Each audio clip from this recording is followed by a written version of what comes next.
कुछ और एग्जांपल्स देते हैं। कंडक्टर का क्या है,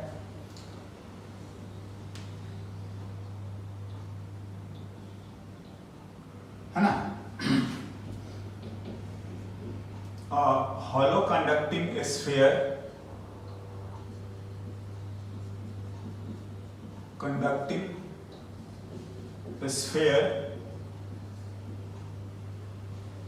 of radius r, ठीक है, हाँ, of radius r,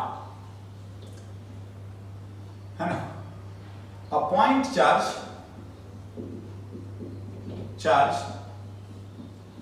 placed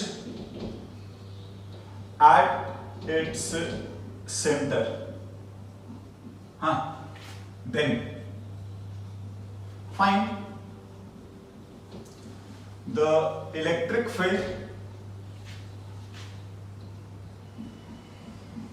of course electric field and potential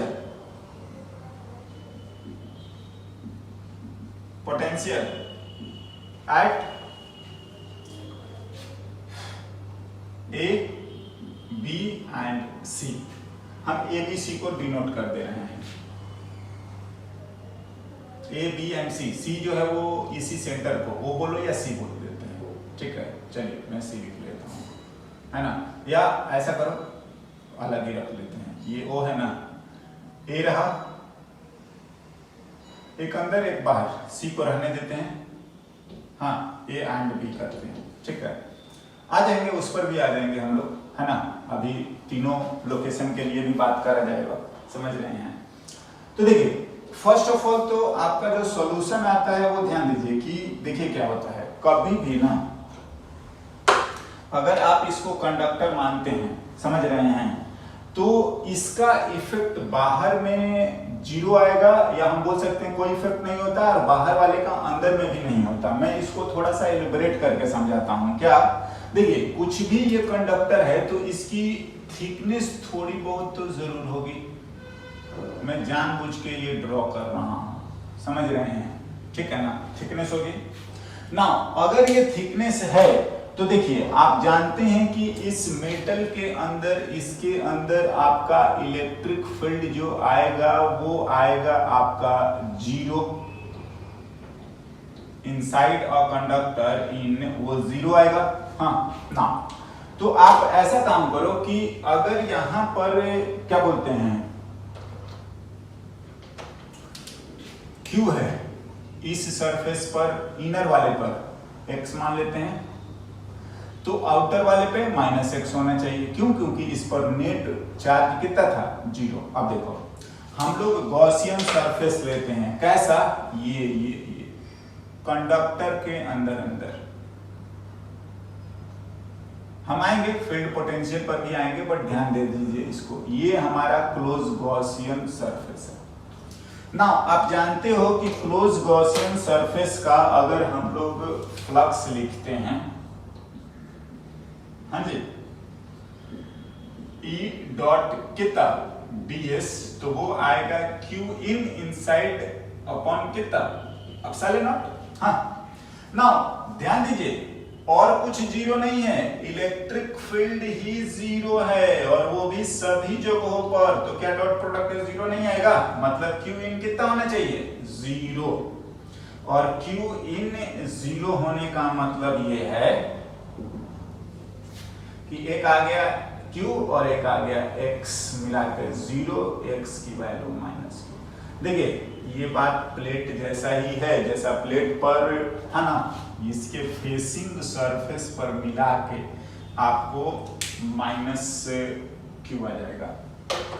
ये अगर Q है, यहाँ पर कितना आ गया, -Q, और यहाँ पर कितना Q ना। देखिए बात ध्यान दोगे ना। अब देखिए अगर A का मैं बात करूं, देखते हैं A पर लिखिएगा तो आप इसकी वजह से भी लिखोगे, इससे -Q की वजह से भी लिखोगे, और इसकी वजह से भी लिखोगे। चलिए मैं इसको थोड़ा सा और बढ़िया कर देता हूं, ये S1 और इसको आप रखो S2। तो ई ए लिखेंगे तो एक तो लिखेंगे ओ की वजह से, एक लिखेंगे हम लोग S1 की वजह से, और एक लिखेंगे हम लोग S2 की वजह से, एंड ऑफ कोर्स सारे वेक्टर फॉर्मेट में, समझे ना। देखिए आप ध्यान दो क्या कि जो भी कंडक्टिंग सरफेस है, इनर आउटर जो भी, इसका जो बोलोगे इफेक्ट ना वो इन दोनों को क्रॉस नहीं करेगा, या S1 का इफेक्ट इसको क्रॉस, मतलब आगे तो जाएगा ही नहीं। इन दोनों का सम मिला के ना बाहर में होना 0 ही है, समझे। जो आएगा वो ये आएगा, या आप चाहें तो इसको लिख लीजिए, इसकी वजह से लिखोगे तो कितना आएगा, के क्यू बाई ओ से ए का क्यूब इंटू ओ से ए। एक पॉइंट चार्ज के लिए ऐसा लिखते हैं, बोलिए। नाउ एक स्फीयर, ऑलो स्फीयर पर माइनस चार्ज क्यू डिस्ट्रीब्यूटेड है, तो वो भी बिहेव करता है यूनिफॉर्मली, तो सेंटर पे रखा है। ये भी आपका आ जाएगा के माइनस क्यूब ओ से ए अपॉन ओ ए का क्यूब, प्लस बचा ये है के क्यू बाई, हालांकि ये भी उतना ही है ओ से ए, ठीक है ना, बट ये दोनों मिला के क्या हो गए 0, समझे। और नेट जो है मैं समझाना यही चाह रहा हूं कि आपका अंदर वाले चार्ज का बाहर में कोई फर्क नहीं पड़ता है। हाँ, चार्ज देखिए जो इनसाइड रखे हैं वो अपीयर होगा आउटर सरफेस पर, समझ रहे हैं। एनीवे बी का अगर हम लोग बात करेंगे तो बी पर केवल और केवल इसकी वजह से आएगा, ओ की वजह से, समझ रहे हैं। ई S1 का भी लिखोगे तो S1 का ये इन है, और ई S2 के लिए भी लिखोगे तो S2 का भी इन है, और इनसाइड होता कितना है 0। हाँ जी, ये आ जाएगा आपका के क्यू बाई ओ से बी ना, बी का क्यूब और ओ बी, एकदम वेक्टर फॉर्मेट में, है ना। हाँ जी, सिमिलरली हम पोटेंशियल भी लिखे तो डायरेक्टली मैं लिख दे रहा हूं, यहां पर आपको कोई ज्यादा दिक्कत आनी नहीं चाहिए, समझ रहे हैं। पोटेंशियल अगर हम लोग बात करेंगे, पोटेंशियल ए का ऑफ कोर्स ओ और S1 वाला मिला के नेट आएगा 0 ही, और बचेगा केवल किसका, आउटर वाले का लिए। तो VA भी लिखोगे तो वो VO आएगा। ध्यान दीजिएगा ये स्केलर क्वांटिटी होता है, ठीक है ना। ये दोनों मिला के नेट आएगा आपका 0, तो ये आ जाएगा VS2 और ये K Q बाई O से A, ये BA है ना। फिर अगर मैं B की बात करूंगा तो देखो नियरली ये दोनों से मानेंगे, तो बाहर वाले के भी अंदर, अंदर वाले के भी अंदर, तो केवल इसका बच जाएगा। मैं लिख दे रहा हूं वैसे,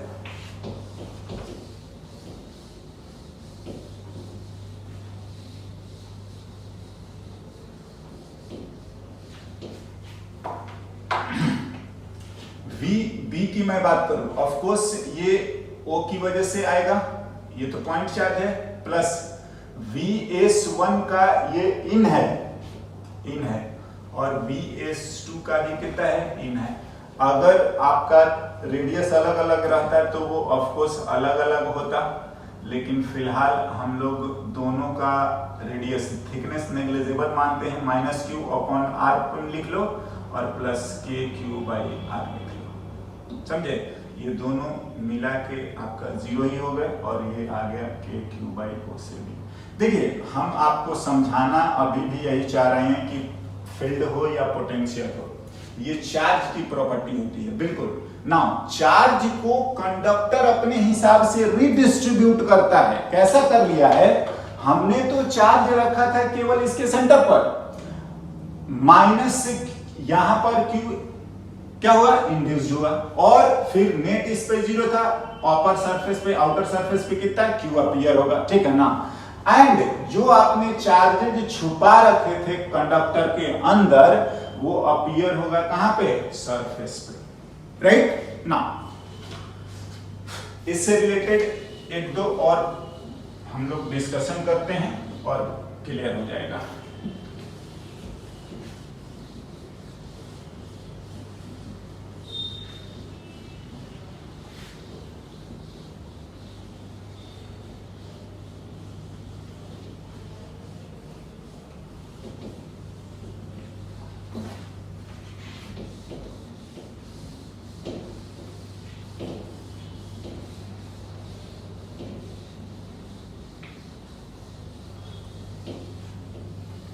कंडक्टर में देखिए बस कंफ्यूजन हो जाता है लोगों को चार्ज को डिस्ट्रीब्यूट करने के लिए। मैं और एक दो एग्जांपल बात करता हूं और बेटर क्लियरिटी आएगी।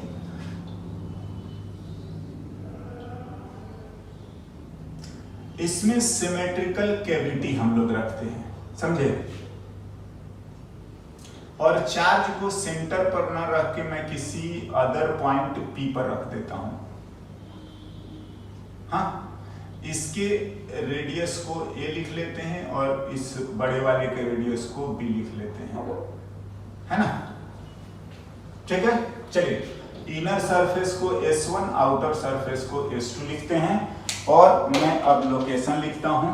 हाँ, A, B और O है ना, O, ठीक है? या सेंटर को चाहे तो C लिख लेते हैं, वही लिख रहने देते हैं ना। पहले तो हमें चार्जेस बताना है।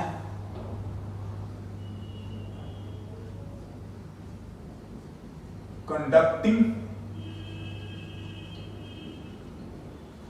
हाँ, sphere with cavity as shown in the figure, है ना?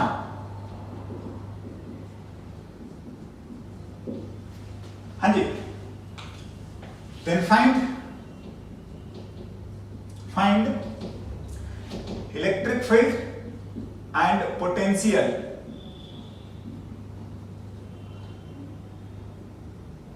at A, B and C, sorry O, है ना? सेंटर पे ना। देखिए ये पूछे चाहे जो भी, सबसे पहले आपको बताना पड़ेगा ना कि चार्ज कैसे कैसे कहां पर डिस्ट्रीब्यूटेड है और किस नेचर का है, समझ रहे हैं? देखिए अगर यहां पर Q है ना, तो मैं बोल दे रहा हूं कि इसके इनर सरफेस पर -Q होना ही होना है। क्यों? क्योंकि एक गॉसियन सरफेस ले लो, हाँ जी, और गॉसियन सरफेस ये तो इलेक्ट्रिक फील्ड आएगा इनसाइड कितना 0, net flux 0, that is Q इन 0। हाँ, और आपका होना है, अगर यहाँ -Q है तो यहाँ पर Q आ जाएगा, समझ रहे हैं ना? अब हम लोगों को पोटेंशियल या फील्ड लिखना है, अब जो भी चार्जेज जैसे जैसे हैं उनके अकॉर्डिंग। देखिए क्या आप ना इलेक्ट्रिक फील्ड A पर लिखोगे तो देखो, एक तो आएगा आपका, सॉरी, इलेक्ट्रिक फील्ड A पर आएगा P की वजह से और P वाला चार्ज, और एक आएगा इलेक्ट्रिक फील्ड A पर ही और वो S1 की वजह से, और फिर आएगा एक इलेक्ट्रिक फील्ड A पर ही S2 की वजह से। देखिए इसका लिखेंगे हम डायरेक्टली वेक्टर फॉर्मेट में लिख सकते हैं OP, लेकिन इसका कितना होगा हम नहीं लिख पाएंगे। मतलब मैं पॉइंट चार्ज का तो मैं आपसे ये बात कर रहा हूं कि O से, सॉरी O नहीं, P से A ना, P से A का क्यूब और इंटू PA, ये पॉइंट चार्ज के लिए हम लोग लिख सकते हैं, बट ये वाला नॉन यूनिफॉर्म होगा। ये जो आएगा ये आपका नॉन यूनिफॉर्म डिस्ट्रीब्यूशन होगा S1, समझ रहे हैं? बट बात ऐसा है ना, यूनिफॉर्म, और ये वाला पता है ये आपका यूनिफॉर्म होगा S2 पर। देखिए ये आपस में इंटरेक्ट यहां कर रहे हैं, इसका इस कंडक्टिंग सेल के बाहर कोई इफेक्ट नहीं होता। मैंने बोला था कि electric lines of force pass ही नहीं करेंगे ना। इसका जो है बाहर वाले का कोई इधर उधर से इंटरेक्शन नहीं है या इनका कोई फर्क नहीं पड़ता, तो ये यूनिफॉर्म होगा। देखिए ये हम लिख नहीं पाएंगे लेकिन मैं बोलूं इसको जोड़ के ना ES1 को ये दोनों मिला के नेट बाहर में आपका 0 ही होगा, आउटसाइड द कंडक्टर। समझ रहे हैं आप? इस चीज को समझिए, कंडक्टर। ठीक है, जो बचेगा वो केवल ये बचेगा और वो इतना बचेगा, सेंटर पर बाहर में है, यूनिफॉर्म होगा और वो आ जाएगा O से A का क्यूब इंटू OA। मतलब ध्यान से A जो आ रहा है वो आपका केवल और केवल आउटर सरफेस पर जो चार्जेस हैं उन्हीं की वजह से फील्ड आएगा, अंदर वाले का बाहर में कोई फर्क नहीं पड़ेगा। नाउ B 0, क्यों? Inside conductor. सब वेक्टर वेक्टर लिख लीजिए, आपका आएगा आना चाहिए नेट 0 ही। समझ रहे हैं? नाउ O पर, हाँ, इलेक्ट्रिक फील्ड अगर हम बात करें O पर, ठीक है, देखिए तो O पर अगर हम लोग, सॉरी, इलेक्ट्रिक फील्ड O पर, तो देखो एक तो आएगा आपका P की वजह, पोटेंशियल नहीं, P की वजह से, हाँ जी, नेट। एक आएगा आपका ES1 की वजह से, तो वो उसके इनसाइड है। एक आएगा S2 की वजह से, उसके भी इनसाइड है, इनसाइड 0, ये भी इनसाइड 0, बचेगा ये KQ O से P का क्यूब इंटू O। समझे ना? बात आता है पोटेंशियल। पोटेंशियल भी मैं आपको बोलूंगा ना, जैसे जैसे स्फीयर डिस्ट्रीब्यूटेड है लिखते जाइए, VA लिखोगे, अंदर वाले का नेट मिला के आएगा 0 ही। समझ रहे हैं? VP प्लस VS1 नेट मिला के स्केलर सम, ध्यान से, अब वेक्टर मत लगा देना, 0 आएगा, और जो आएगा वो VS2 की वजह से आएगा, आउटसाइड है। आप लिख लीजिए KQ बाई O से A, बिल्कुल इतना है। नाउ B का कितना आएगा?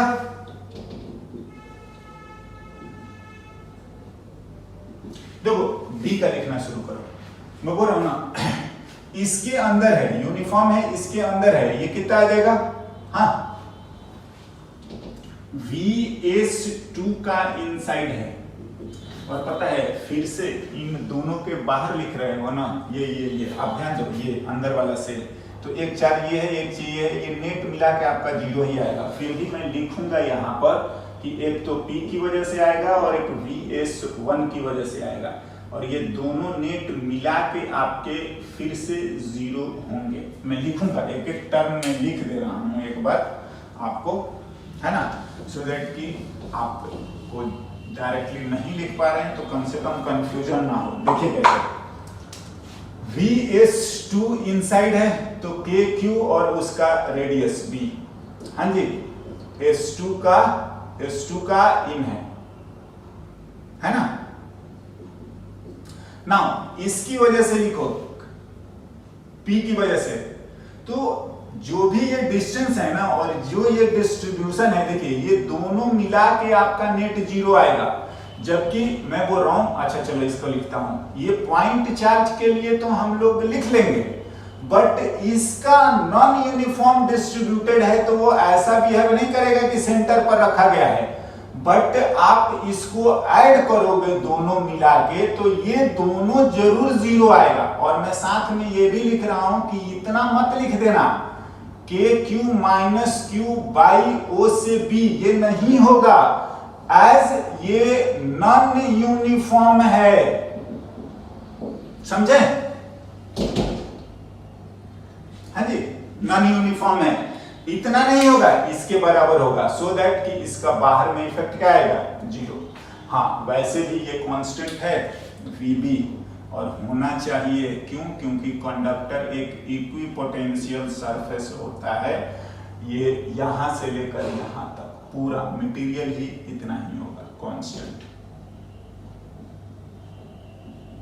राइट। नाउ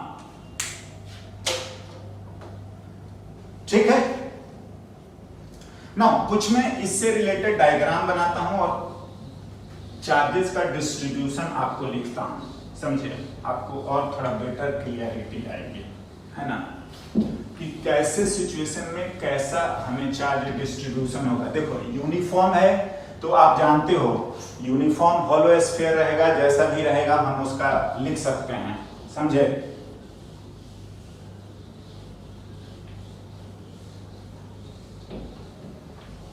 ध्यान से, हमेशा फील्ड और पोटेंशियल जो है वो हमारा होता किसका है, चार्ज की वजह से। हाँ, चार्ज को डिस्ट्रीब्यूट करना ये कंडक्टर नहीं होता कि उसकी अपनी प्रॉपर्टी है। देखिए कुछ मैं डायग्राम ड्रॉ कर रहा हूं।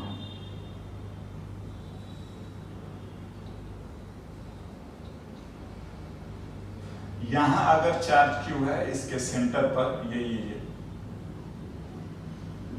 ये आपका S1 है और ये आपका S2 है, ठीक है। हाँ, ना दूसरा डायग्राम अगर चलिए यही ड्रॉ करते हैं, सभी के बारे में एक बार लिखेंगे। ये है ना सिमेट्रिकल है, बट ये अनसिमेट्रिकल है और ये इसका सेंटर है ना। फिर से ये चार्ज यहीं पर रखा है, ये S1 है और ये S2 है। चलिए थर्ड में देखता हूं। सिमेट्रिकल तो है बट चार्ज कहीं P पॉइंट पे रखा है ना। अगेन ये S1 है और ये S2 है।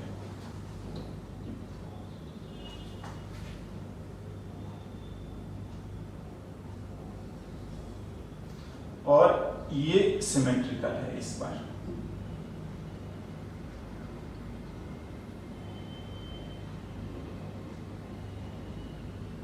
हाँ,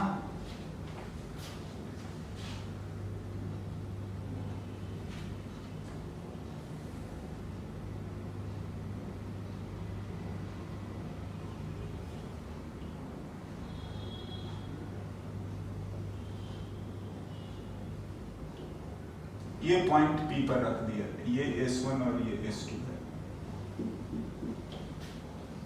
और एक और डायग्राम मैं बना दे रहा हूं और मेरे ख्याल से अब आपको पूरा समझ में आ जाएगा।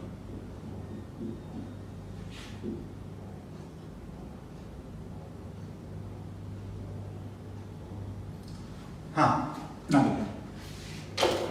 पहला यहां पर आपका S1 पर भी -AQ होगा और यहां पर Q होगा, समझे। बिल्कुल, ये आप गॉसियन सरफेस ये ले लीजिए, गॉसियन सरफेस लीजिएगा, नेट फ्लक्स होना चाहिए 0 और वो Q इन ही क्या कर देगा 0, तो x माइनस x। यहां पर भी ये आपका होगा और ये नेट उतना ही होगा।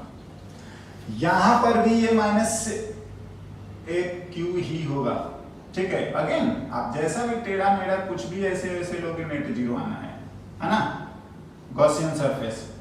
और यहां पर Q आएगा, समझे ना। यहां पर भी ये -x आएगा और सॉरी -x नहीं -Q, ठीक ना। और यहां पर Q ना, यहां पर भी आपका -Q और यहां पर Q अपीयर होगा, यहां पर भी -Q और यहां पर भी Q होगा ना। बात आता है डायग्राम 1 2 3 4 में क्या फर्क है। देखिए डायग्राम 1 2 3 4 5 6। हाँ जी, पहले मैं बात कर ले रहा हूं S1 का क्या सिचुएशन है। S1 ये यूनिफॉर्म होगा,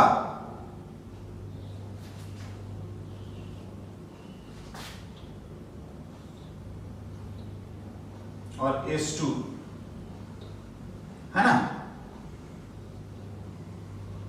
ये आपका यूनिफॉर्म है।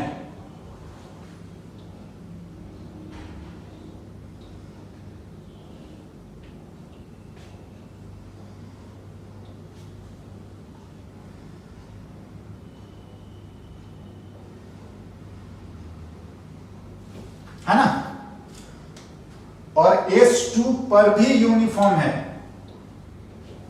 2 वाले का ये नॉन यूनिफॉर्म होगा, 1 वाला सिमेट्रिकल है, ये यूनिफॉर्म होगा। समझ रहे हैं? थर्ड में आइए, थर्ड में ये सिमेट्रिकल नहीं है, ये भी नॉन यूनिफॉर्म होगा, बट बाहर वाला पर ये यूनिफॉर्म होगा। देखिए, ये अगर डिस्ट्रीब्यूशन आपको समझ में आ जाएगा कि किस नेचर का हो रहा है, तो मेरे ख्याल से आपको फील्ड पोटेंशियल लिखने में दिक्कत आएगा ही नहीं। ठीक है ना? कहां तक पहुंचे थे हम लोग? थर्ड में ये नॉन यूनिफॉर्म होगा और आउटर पे यूनिफॉर्म होगा, बिल्कुल। यहां पर S1 यूनिफॉर्म होगा और बाहर वाला टेढ़ा मेढ़ा है, नॉन यूनिफॉर्म होगा। फिफ्थ, दोनों नॉन यूनिफॉर्म होने वाले हैं, यहां पर भी दोनों नॉन यूनिफॉर्म होने वाले हैं। यहां पर तो पोजीशनिंग की वजह से, यहां शेप की वजह से। ठीक है ना? अगर ये आपको डिस्ट्रीब्यूशन क्लियर हो रहा है तो मेरे ख्याल से आपको कोई दिक्कत आने वाली नहीं है ना? ना, एक और हमारा इसमें क्वेश्चन बनता है, उसको भी मैं डिस्कस कर देता हूं एंड हमारा टॉपिक कंप्लीट है ना। एक क्वेश्चन, फिर हम लोग कुछ और प्रैक्टिस करेंगे during the discussion, but as a theory complete.